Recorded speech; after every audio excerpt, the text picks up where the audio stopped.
Hello students, ম্যাথের core কনসেপ্টগুলো জানতে গেলে আমাদের সব থেকে প্রথমে কিছু কিছু জানতে হয়। তার মধ্যে একটা টপিক হচ্ছে বিভাজ্যতা। দেখো, আমরা সর্বপ্রথম যদি এই বিভাজ্যতা সম্পর্কে না জানি, অর্থাৎ কোন সংখ্যাকে কোন কোন সংখ্যা দিয়ে আমরা ভাগ করতে পারবো, সেই বিষয়ে যদি আমাদের ধারণা না থাকে, তাহলে গণিতের বিভিন্ন সমস্যাগুলো সমাধান করতে গিয়ে একটু সমস্যা হয়। তো সেক্ষেত্রে আমরা সর্বপ্রথম জানবো বিভাজ্যতাতে আমরা কি করে কোন সংখ্যাকে কোন কোন সংখ্যা দিয়ে ভাগ করতে পারি, তাই তো? দেখো, বেসিক আমাদের জানতে হবে সেটা হচ্ছে কোন সংখ্যাকে 2 দ্বারা বিভাজ্য হবে, বা কোন সংখ্যাটি 3 দ্বারা বিভাজ্য হবে, কোন সংখ্যাটি 4 দ্বারা বিভাজ্য হবে, কোনটি 5 দ্বারা বিভাজ্য হবে, বা কি দেখলে আমরা বুঝতে পারবো সংখ্যাটি 6 দ্বারা বিভাজ্য হয়, 7 দ্বারা বিভাজ্যতার বিষয়, 8, 9, 10এরটা বলার প্রয়োজন পড়ে না, তবুও বলে দিচ্ছি, 11। বেসিক্যালি এই কয়েকটা বিষয় আমাদের জানতে পারলেই কিন্তু অঙ্কগুলো সমাধান করা সহজ হয়।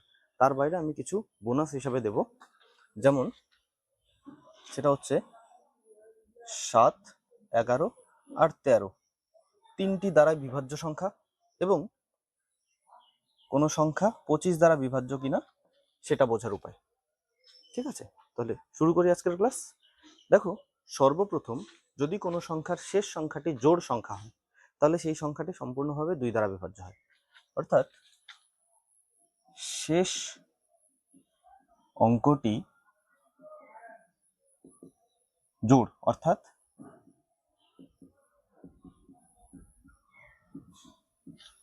0 কিংবা 2, 4, 6, 8 এই সংখ্যাগুলোর মধ্যে যে কোনো একটা যদি মূল সংখ্যাটির শেষে থাকে, তাহলে সংখ্যাটি 2 দ্বারা বিভাজ্য হবে। ফর এক্সাম্পল 2, 3, 4, 5, 9 শেষে হয়তো আমার একটা যে কোনো জোড় সংখ্যা দেওয়া রয়েছে, তাহলে শেষ সংখ্যাটি যদি জোড় হয় তাহলে সংখ্যাটি 2 দ্বারা বিভাজ্য। এটা মোটামুটি সকলেই জানে, তাই তো? এবার বিষয় হচ্ছে 3 দ্বারা বিভাজ্যতা। দেখো, কোনো সংখ্যার সব ডিজিটগুলিকে যোগ করে যদি যোগফলটা 3 দ্বারা বিভাজ্য কোনো সংখ্যা পাওয়া যায়, তাহলে সেই সংখ্যাটি 3 দ্বারা বিভাজ্য হবে। ঠিক আছে, সংখ্যার অঙ্কগুলির সমষ্টি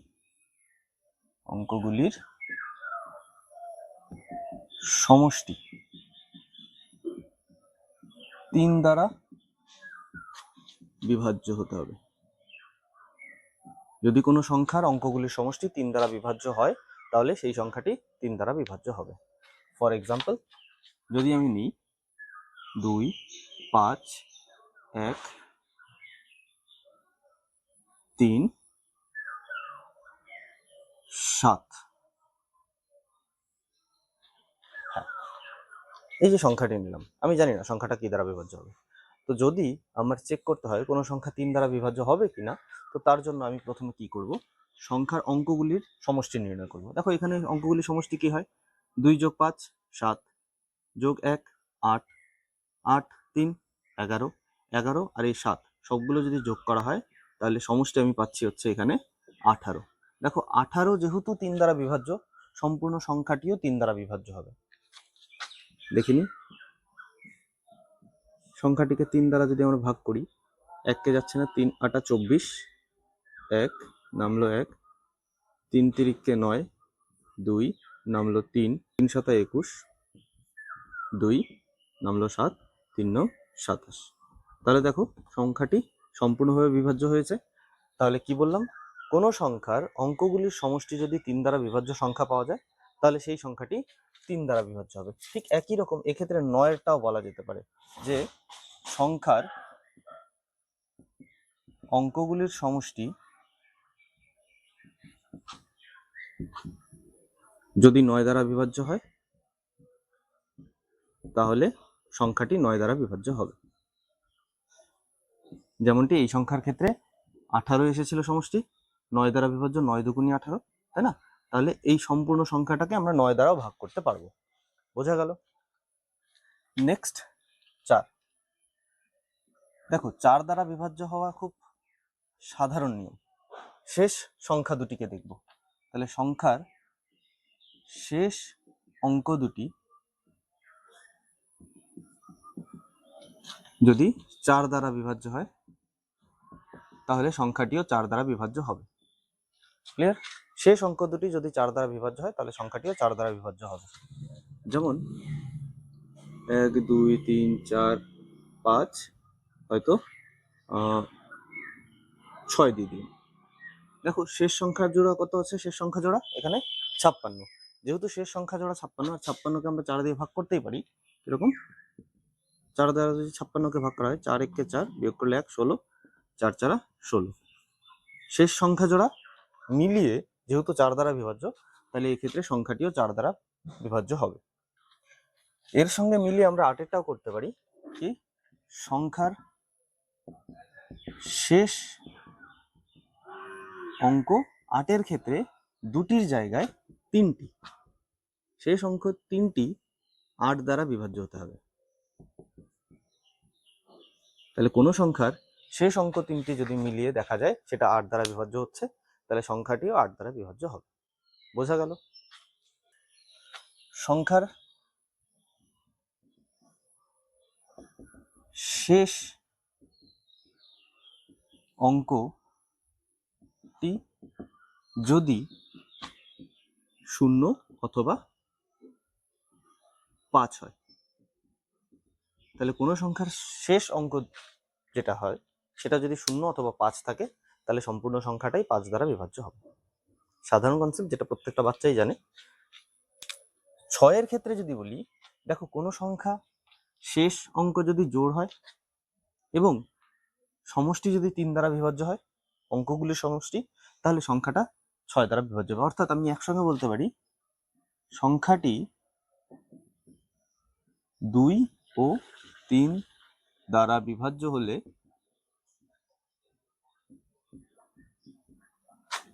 হলেই 6 দ্বারা বিভাজ্য হবে। ক্লিয়ার? 7। দেখো 7-এর বিভাজ্যতার জন্য আমরা সব থেকে সহজ পদ্ধতি একটা অবলম্বন করব। বিভিন্ন লোকে বিভিন্ন রকম পদ্ধতি বলে থাকে। এক্ষেত্রে আমরা 7-এর বিভাজ্যতার জন্য যেটা করব, কি করব, সংখ্যাটির শেষ অঙ্কের দ্বিগুণ, সংখ্যাটির শেষ অঙ্কের দ্বিগুণ অবশিষ্ট অঙ্কগুলির থেকে বিয়োগ করব। অবশিষ্ট অঙ্কগুলির থেকে বিয়োগ করব। বিয়োগ করার পর বিয়োগফলটা যদি 7 দ্বারা বিভাজ্য হয়, তাহলে সংখ্যাটিও 7 দ্বারা বিভাজ্য হবে। এক্সাম্পল দিচ্ছি, ধরো 2 3 8 নিলাম। আমি জানি না সংখ্যাটা আমাদের 7 দ্বারা বিভাজ্য হবে কিনা, জানি না। তো প্রথমত আমি নিয়মটা যেটা বললাম, সংখ্যাটির শেষ অঙ্কটির দ্বিগুণ করব। তাহলে 8-এর দ্বিগুণ কত হয়? 16। তো সেই 16 অবশিষ্ট অঙ্ক দুটির থেকে যদি বিয়োগ করার পর বিয়োগফল যদি 7 দ্বারা বিভাজ্য হয় অথবা 0 চলে আসে, তাহলে সংখ্যাটা 7 দ্বারা বিভাজ্য হবে। অর্থাৎ দেখো 23 থেকে যদি 16 বিয়োগ করি, আমরা অলরেডি পাচ্ছি কত? এটা 7। যেহেতু পাচ্ছি, তার মানে এই সংখ্যাটাও 7 দ্বারা বিভাজ্য হবে। চেক করে দেখাই, 238, এটাকে যদি 7 দ্বারা আমরা ভাগ করি, 3 7 21, বিয়োগ করলে 2, নামলো 8 28, 4 7 28। তোমরা আরো বিভিন্ন রকম 7 দ্বারা বিভাজ্য অঙ্কগুলি নিয়ে এই পদ্ধতিটাও চেক করে দেখো, অবশ্যই তাই আসে। তাহলে কি বললাম? 7-এর বিভাজ্যতা, সংখ্যাটির শেষ অঙ্কের দ্বিগুণ অবশিষ্ট অঙ্কগুলি থেকে বিয়োগ করার পর বিয়োগফল যদি 7 দ্বারা বিভাজ্য হয়, বিয়োগ করে বিয়োগফল কি হবে? 7 দ্বারা বিভাজ্য হতে হবে। মনে থাকবে? তাহলে এই হচ্ছে 7 দ্বারা বিভাজ্যতার নিয়ম। নেক্সট 10-এর কথা যদি বলি, 10-এরটাও খুব সহজ একটা পদ্ধতি। শেষ অঙ্কটি 0 হলেই 10 দ্বারা বিভাজ্য হয়। শেষ অঙ্কটি 0 হতে হবে। কোনো সংখ্যার শেষ অঙ্কটি যদি 0 হয়, তাহলে সেই সংখ্যাটি 7 দ্বারা বিভাজ্য হবে। বোঝা গেল? 11। দেখো 11-র জন্য আমাদের এখানে সংখ্যাগুলির অড এবং সংখ্যাটির অড স্থানীয় সংখ্যাগুলি এবং ইভেন স্থানীয় সংখ্যাগুলির সমষ্টির পার্থক্য নির্ণয় করতে হয়। তাহলে সেই সংখ্যাগুলির পার্থক্য যদি আমাদের 0 অথবা 11 দ্বারা বিভাজ্য সংখ্যা পাওয়া যায়, তাহলে সেই সংখ্যাটি 11 দ্বারা বিভাজ্য হবে। কি বললাম? সংখ্যাটির জোড় স্থানীয় অঙ্কগুলির সমষ্টি এবং বিজোড় স্থানীয় অঙ্কের সমষ্টির অন্তর্ফল 0 অথবা 11 এর গুণিতক যদি হয় তাহলে সংখ্যাটা 11 দ্বারা বিভাজ্য হবে। ঠিক আছে, এটা সম্পূর্ণটা করে আমি এক্সাম্পলগুলো প্রত্যেকটা ক্ষেত্রে দেখিয়ে দিচ্ছি। 7, 11 আর 13 তিনটি দ্বারাই যৌথভাবে বিভাজ্য যদি হতে হয় তাহলে খুব সিম্পল পদ্ধতি, সংখ্যাটা আমরা কি করব, ভাগ করে নেব। সংখ্যাটিকে দেখব যে যদি একই সংখ্যার সেট, তিনটি সংখ্যা মিলিয়ে একই সংখ্যার সেট যদি দুবার পাওয়া যায় তাহলে সংখ্যাটা 7, 11 এবং 13 তিনটা দ্বারাই বিভাজ্য হয়। অ্যাকচুয়ালি 7, 11 আর 13 যদি আমরা এখানে লসাগু নির্ণয় করি তো সেই 7, 11 আর 13 লসাগু যেটা দাঁড়ায় সেটা দাঁড়ায় হচ্ছে 1001। তো 1001 দ্বারা বিভাজ্য হতে গেলে সংখ্যাটি 6 ডিজিট যুক্ত সংখ্যা হয়। আর সেক্ষেত্রে মানে 6 ডিজিট যুক্ত সংখ্যার ক্ষেত্রেই বলছি এটা, সেক্ষেত্রে কি হয়, একই সংখ্যা তিনবার তিনবার করে থাকবে। কিরকম, ধরো 1 2 3 1 2 3, তাহলে এই সংখ্যাটি যেটার মধ্যে দেখছি আমরা 6 ডিজিট যুক্ত সংখ্যা আছে, এই 6 ডিজিট যুক্ত সংখ্যাটির প্রথম 3টি ডিজিট এবং পরের 3টা ডিজিট দেখো একই, তাহলে এই সংখ্যাটা হচ্ছে 1001 দ্বারা বিভাজ্য হবে, অর্থাৎ যৌথভাবে 7, 11 এবং 13 দ্বারা বিভাজ্য হবে। এবার বোনাস হিসাবে যদি আমি 25-এর কথা বলি, দেখো কোনো সংখ্যার শেষ দুটি সংখ্যা, শেষ অঙ্ক দুটি যদি 00 কিংবা 25 কিংবা 50 কিংবা 75, অর্থাৎ 00 অথবা 25-এর গুণিতক যদি হয় তাহলে সংখ্যাটি 25 দ্বারা বিভাজ্য হবে। বোঝা গেল? তোমরা এটি সম্পূর্ণটি তুলে নাও। দেখো আমরা নিয়মগুলো জানলাম, এবার জাস্ট দুটি এক্সাম্পল দিয়ে আমি তোমাদের 7 দ্বারা বিভাজ্য আর 11 দ্বারা বিভাজ্যতার নিয়মটা দেখিয়ে দিচ্ছি।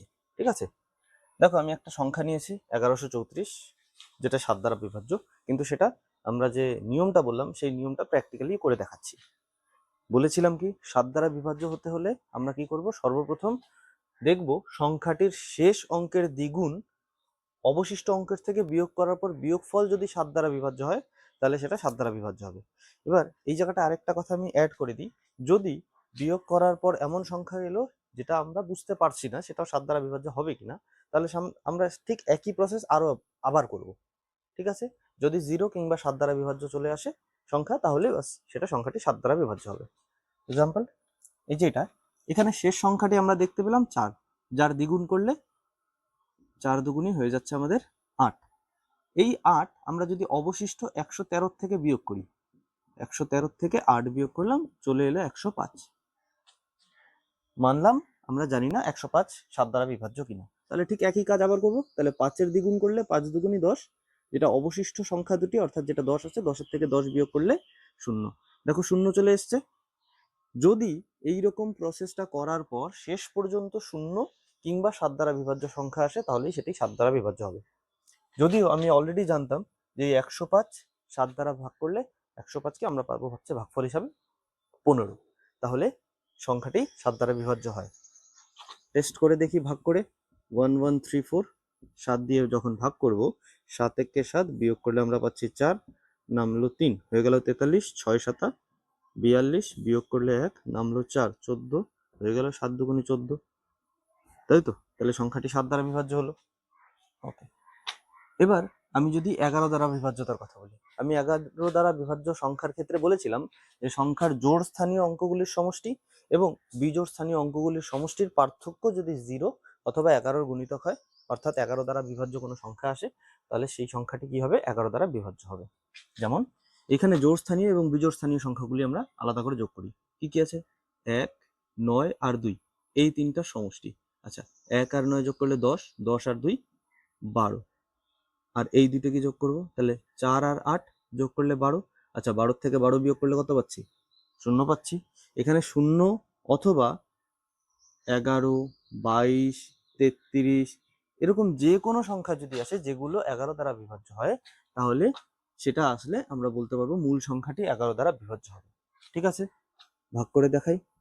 14982, 11 একে 11, বিয়োগ করলে পাচ্ছি 3, নামলো 9, 3 11 33, বিয়োগ করলে 6, নামলো 8, 6 11 66, বিয়োগ করলে 2 নামলো, এখানেও 2, তাহলে 11 দুগুণে 22 মিলে গেল, অর্থাৎ সংখ্যাটি কি হলো, 11 দ্বারা বিভাজ্য হলো।